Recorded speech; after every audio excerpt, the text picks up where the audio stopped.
Today we're gonna be making a soap with activated charcoal and black Brazilian clay. Hello everyone, I'm Chichi from the Chimaya Shop and welcome back.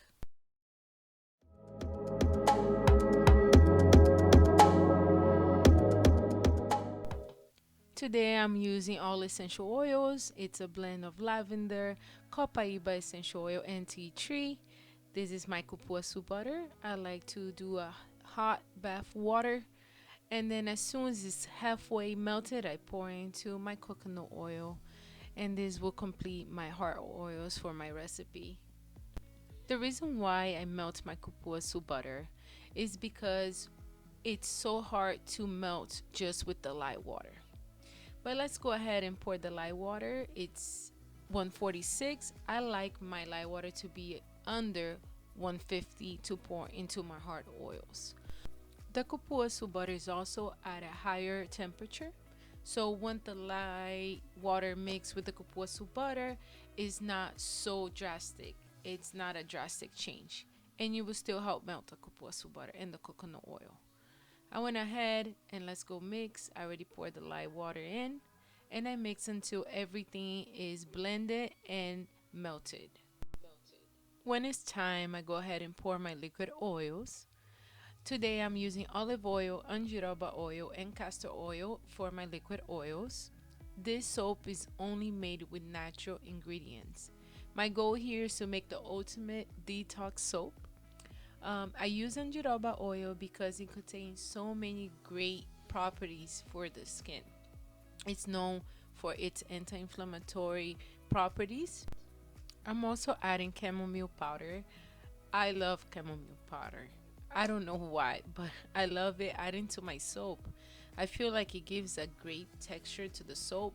You don't feel it as a scrub soap, but it's there with helping you calm the skin, especially for those who have irritated skin or some type of skin problems. I think chamomile powder is a great way to go. I'm gonna go ahead and add my activated charcoal. My goal here, I wanted the soap to be as dark and black as possible. I added about 3 spoons of activated charcoal and I went ahead and grabbed my Brazilian black clay. The Brazilian black clay is not black, it's like a dark gray. So it might turn my soap a little bit lighter than I expected.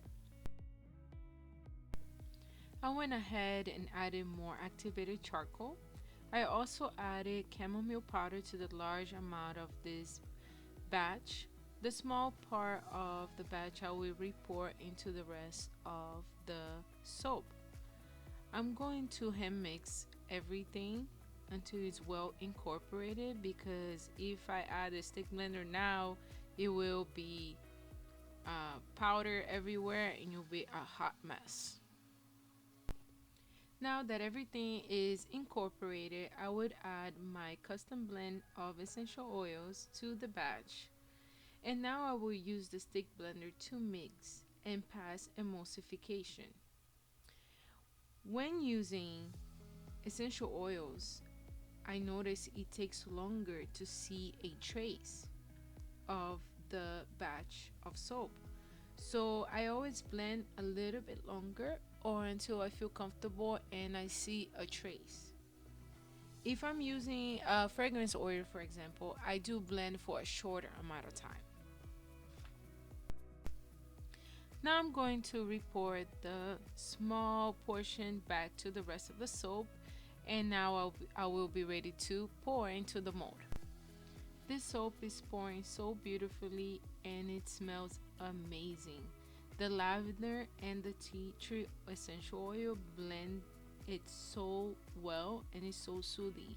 And the copaiba essential oil gives a nice balance. It feels so nice to my soul right now.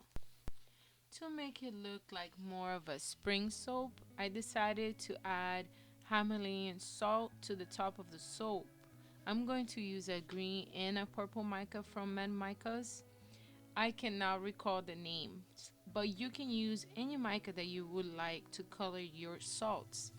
I chose purple and green, and also I'm gonna use the natural color of the Himalayan salt because I wanted to make it look like a spring garden, but at night. And I love how it came out. Once the soap dry, it looks so nice. And the contrast between the colors and the black, I think it gave its own personality. It has been a little over 24 hours, and you can see that the soap is still a little soft. I believe where I live, it's very humid, and it takes longer for my soap to get harder, which is okay. Once I cut the soap, it gets hard, and honestly, the curing is great because the soap cures slowly, and the water contact takes a while to come out of the soap. Now let's go ahead and cut the soap. Unfortunately, I was not able to record the end cutting, but I added some pictures for the end. If you really love my videos and you would like to see more videos of me making my soap, please give me a thumbs up and subscribe.